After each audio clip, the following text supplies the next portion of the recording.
Hello, curious minds. Let's question what we think we know.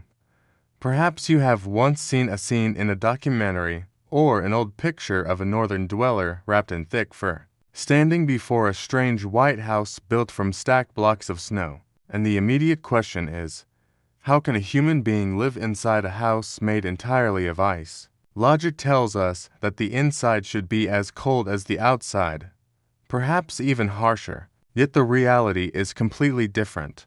These houses, known as igloos, are not myths or cartoons, but real dwellings built for centuries and still used by some northern people today. Welcome, I'm Dr. Y, and in this episode of Sleepy Questions, we will explore a puzzling question: how can a house made of snow stay warm? And if this is your first time here, don't forget to subscribe and hit the bell so you won't miss our upcoming episodes. The Arctic is one of the harshest places on Earth.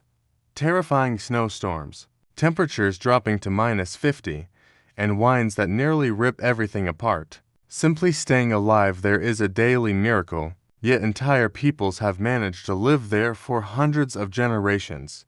These are the Inuit, once called Eskimos. They had no cities, no electricity, no paved roads, yet they developed a simple but effective lifestyle where their survival secret was living with nature instead of fighting against it. It's important to note that the word Eskimo is not liked by them. It was once used to describe strangers or those who ate raw meat. Instead, they preferred to be called Inuit, which in their language simply means the people. Imagine living in a place where temperatures drop to -50. Naturally, a person would seek shelter made of wood, brick, or stone. But in the Arctic, there are no trees, no rocks, and no soil to build with. Everything is frozen and silent. The Inuit were left with only one resource: snow. What many see as a symbol of cold and death, they turned into the secret of life. They learned to cut compact blocks and arrange them in precise structures, creating houses that shield them from the harshest conditions. But how can snow give warmth?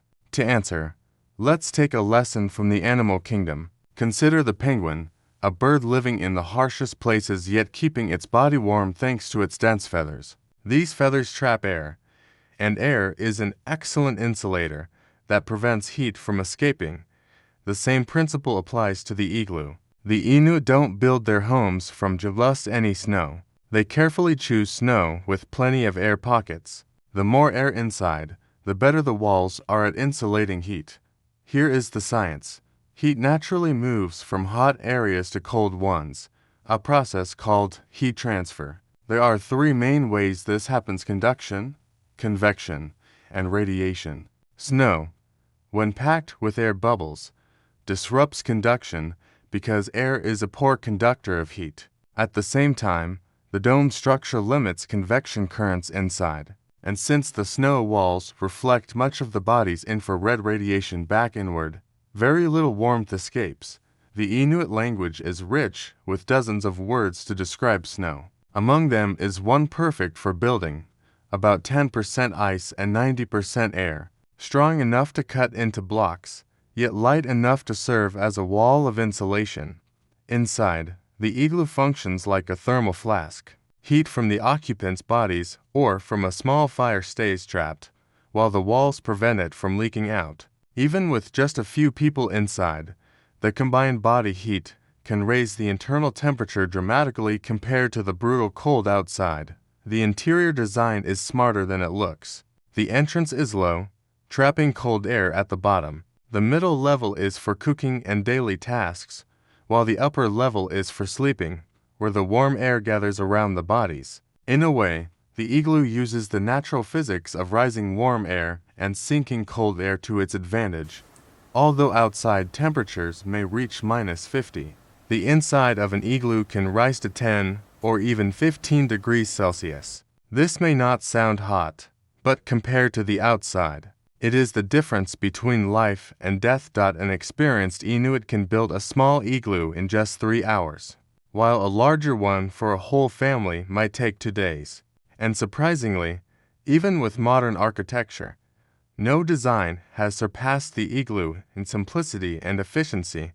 The spiral dome is not just aesthetic, it distributes pressure evenly, making the structure resistant to storms and strong winds. Even engineers today study the igloo's design as a model of stability. In fact, some concepts of modern insulation and passive heating draw inspiration from these traditional snow houses. And so, we've answered today's question: how can a house of snow stay warm inside? The secret lies not in the snow itself, but in the hidden science of air, insulation, and human ingenuity. It is the genius of humans adapting to their environment, turning challenges into solutions. This was today's episode of Sleepy Questions. If you enjoyed the video, don't forget to like, share, subscribe, and activate the bell for our next episodes. And remember, nature always carries secrets greater than we imagine. Write in the comments the question that sparks your curiosity. It may be the subject of our next episode. See you soon.